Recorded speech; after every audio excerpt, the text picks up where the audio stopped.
अकलूज येथे अशोक खरात प्रकरणाच्या निषेधार्थ युवा सेना सोलापूर जिल्ह्याच्या वतीनं जोडो मारो आंदोलन करण्यात आले. युवा सेना जिल्हाप्रमुख गणेश इंगळे, शिवसेना उपजिल्हाप्रमुख नामदेव नाना वाघमारे आणि दत्ता साळुंखे यांच्या नेतृत्वाखाली हे आंदोलन पार पडले.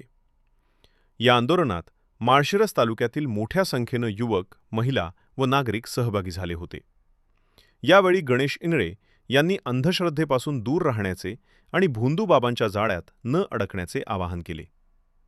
आंदोलनकर्त्यांनी अशोक खरात व त्याच्या संपर्कातील सर्वांची SIT मार्फत सखोल चौकशी करून त्याची मालमत्ता जप्त करण्याची मागणी केली.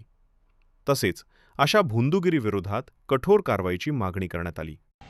शिवसेना युवा सेनेच्या वतीने आज माळशिरस तालुक्यामध्ये हा भोंदू व अशोक खरात याच्या विरुद्ध आम्ही आज जोडोमार आंदोलन केलं आणि या भोंदू व अशोक खरातचा जाहीर निषेध केला. असे भोंदूबाबा महाराष्ट्रामध्ये अनेक भोंदूबाबा आहेत.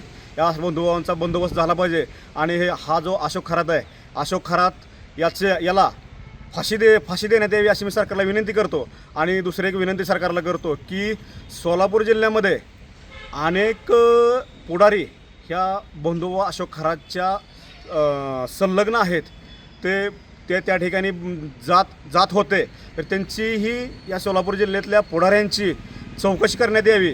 आमच्या शिवसेनेच्या नेत्या सुषमाताई अंधारे यांनी मागल्या 2 दिवसापूर्वी